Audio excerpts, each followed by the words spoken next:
The sky was quiet in a way that only war can make it. A thin blue silence stretched over a world tearing itself apart. Inside a cramped cockpit, a pilot sat alone with the sound of his own breathing, knowing that one pull of the throttle would push him beyond the limits of human flight. In that moment, speed was not an achievement. It was a wager with death, a machine built for 7 minutes of power, fuel that could melt through flesh, a glide back to Earth if anything went wrong.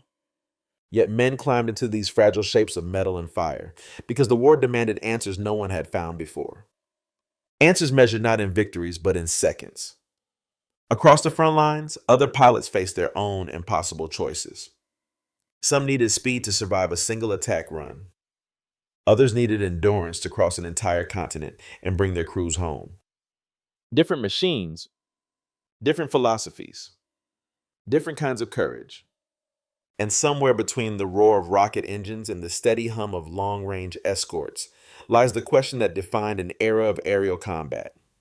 When every life depends on a machine, what does it truly mean for a fighter to be the king of speed? The war in the skies had reached a breaking point long before anyone realized it. By 1943, the balance of power over Europe was shifting in ways that terrified both strategists and pilots. The Allies were pushing deeper into German airspace with heavy bombers, while German fighter units were stretched thin, unable to intercept every formation that crossed their borders. Each new raid demanded a response faster, higher, and more desperate than the last. For Germany, the search for a miracle weapon did not begin with metal or fuel, but with a man who had spent his life studying gliders. Alexander Lippisch believed the future of aviation lay not in bigger engines or heavier weapons, but in reducing drag until nothing unnecessary remained. His tailless designs looked alien on the ground, almost delicate, but in the air they promised something extraordinary, the ability to move through the sky with minimal resistance. When war came, Germany needed that kind of thinking. The first prototypes of his radical aircraft were little more than experimental gliders. They carried no weapons, no armor, and barely enough structure to survive their test flights. Yet even in these early forms, pilots reported sensations unlike anything they had known. The aircraft wanted to leap upward.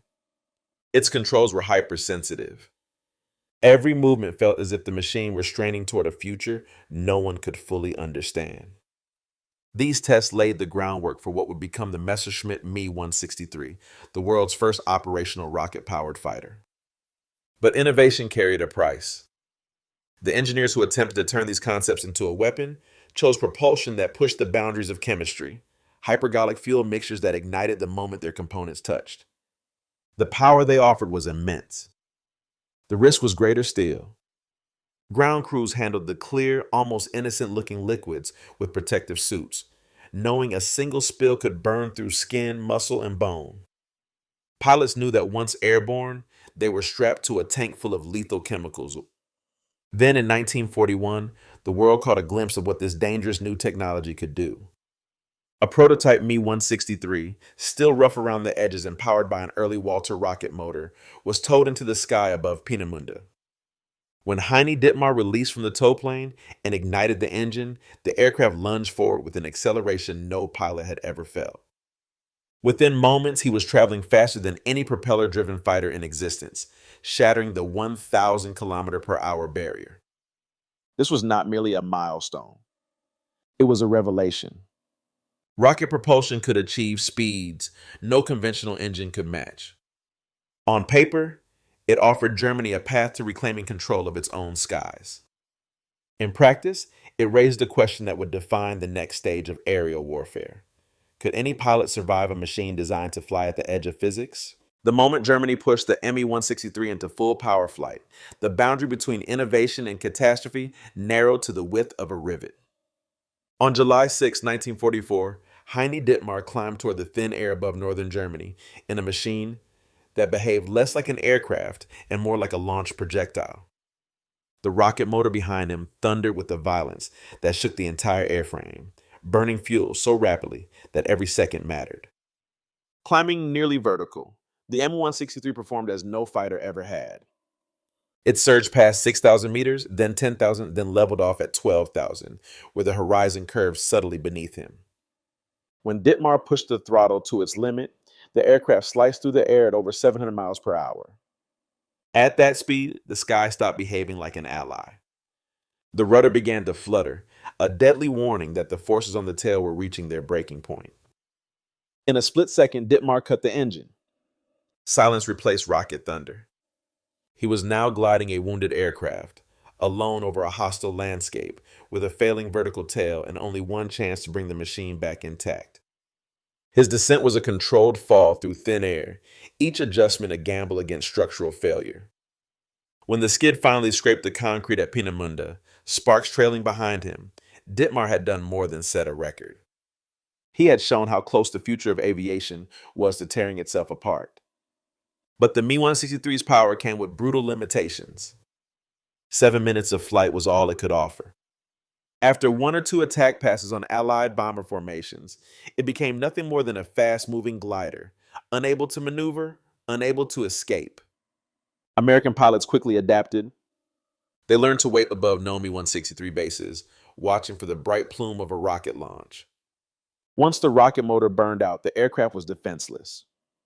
Many Me-163 pilots were shot down within sight of their own runways, gliding home with empty fuel tanks.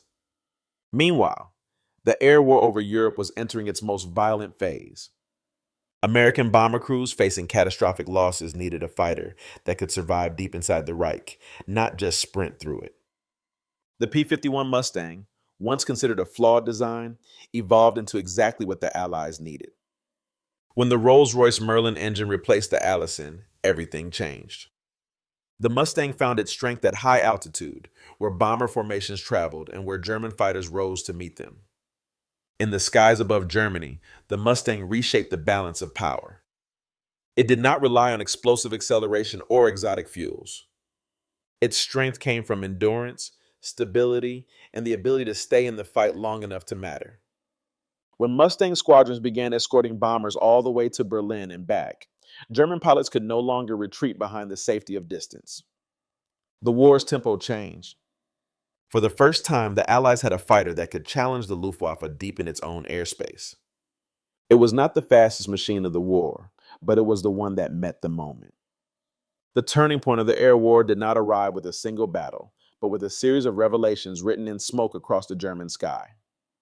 One of the clearest came on October 12, 1944, when a 21-year-old American pilot named Chuck Yeager escorted a formation of B-17s toward targets near Bremen. Flying his P-51 Mustang, he watched as more than 20 Messerschmitt Bf-109s maneuvered below him, German fighters preparing to tear into the bombers once the escorts turned away. But they never got the chance. Yeager's squadron rolled into a diving attack, catching the German formation unaware. What followed was a whirlwind of speed, skill, and survival instincts. Yeager became an ace in less than 15 minutes, downing 5 fighters in a single engagement. When his Mustang returned to base, its fuel tanks nearly empty, its guns spent, the aircraft bore no bullet holes. The message was unmistakable. The Mustang could fight, endure, and return home. Yet while the Americans were proving the value of range and reliability, Germany was unveiling the next leap in aviation.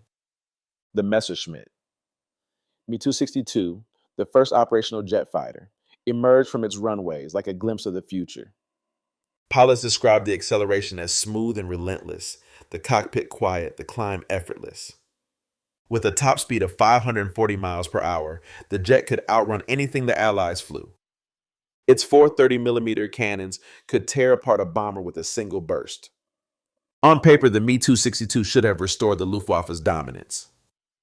In practice, time was against it. The Jumo 004 engines were fragile creations, built from low-quality alloys Germany resorted to late in the war. Many lasted only 10 to 20 hours before failing. Maintenance crews swapped engines constantly. Fuel shortages grew so severe that entire units of Me-262s sat idle on their airfields, unable to launch even a single sortie. And when the jets did take off, they faced new dangers. American pilots learned to wait above their bases, diving onto the jets during takeoff or landing when their engines were slow to spool up. German aviators called the approach path the Valley of Death. The Mi-63's fate was worse still. Its hypergolic fuels made it as deadly to its own pilots as to its enemies. Training accidents mounted. One pilot, Joseph Peirce, died when a ruptured fuel line dissolved his body before rescue crews could reach him, a reminder that the cost of innovation was often paid in the most horrific ways. By early 1945, both revolutionary aircraft, the rocket fighter and the jet fighter, were crippled by shortages, rushed development, and strategic collapse. Germany had built machines that pushed the limits of physics, but not machines that could survive a war of attrition. Their speed was unmatched. Their impact was limited. When the Mi-163 glided to a silent halt and the Mi-262 sputtered on failing engines, the promise of revolutionary speed gave way to a harsher truth. No aircraft can change a war if it cannot stay in the sky. The transformation of the air war did not happen in a single mission or through a single aircraft design.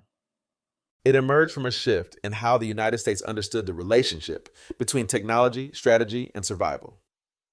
In the dark days of 1943, with bomber losses rising to levels no force could sustain, American commanders recognized that courage alone could not carry crews across Germany and back. They needed a fighter that could escort them every mile of the journey. The Mustang provided that answer, and with it came a new kind of pressure on the Luftwaffe. Once P-51 squadrons began flying deep penetration escort missions, the strategic landscape changed. German fighters could no longer strike and withdraw behind the safety of distance. Every attack carried the risk of facing seasoned American pilots over their own airfields and towns. The bomber loss rate fell from catastrophic to manageable within months. For crews who had once stepped into their aircraft expecting not to return, the difference was measured in lives saved rather than sorties flown. Across the world, other nations watched this shift with equal interest. Germany's Mi-262 demonstrated that jet propulsion was no longer a theoretical concept, but the blueprint for the future. Its failures could not obscure its importance. When the war ended, Allied engineers combed through captured research, studying wing sweep angles, engine configurations, and aerodynamic data. Within a few years, the United States and the Soviet Union fielded jet fighters whose lineage traced directly back to German wartime experimentation. The F-86 Sabre and MiG-15, aircraft that would duel over Korea, owed part of their heritage to the Mi-262's brief, turbulent career. Yet it was the Mustang that left the more human legacy. Its impact was not found in laboratory data or wind tunnel curves, but in testimony from the men who flew it. Pilots described it as honest, predictable, and forgiving when everything around them was chaos. It proved that in modern warfare, superiority was won not by extremes but by balance. A machine that flew far enough, fought hard enough, and returned home often enough to matter. The world learned two parallel lessons from these competing designs. Speed could open doors to the future, but only reliability could shape the outcome of a war. And in the skies above Europe, where thousands of lives hinged on the performance of a single escort fighter, the Mustang became both a shield and a turning point.